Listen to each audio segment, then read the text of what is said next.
C. Joseph Vijay எனும் நான்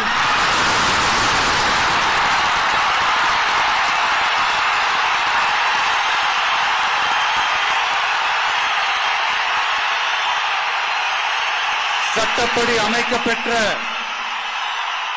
இந்திய அரசியல் அமைப்பின்பால் உண்மையான நம்பிக்கையும் மாறா பற்றும் கொண்டிருப்பேன் என்றும்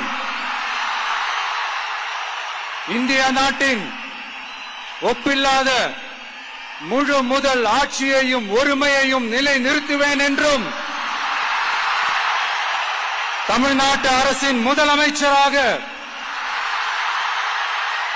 உண்மையாகவும் உளச்சான்றின்படியும் என் கடமைகளை நிறைவேற்றுவேன் என்றும் அரசியல் அமைப்பிற்கும் சட்டத்திற்கும் இணங்க அச்சமும் ஒருதலை சார்பும் இன்றி விருப்பு வெறுப்பை விலக்கி பலதரப்பட்ட மக்கள் அனைவருக்கும் நேர்மையானதை செய்வேன் என்றும் ஆண்டவன் மீது ஆணையிட்டு உறுதிமொழிகிறேன்.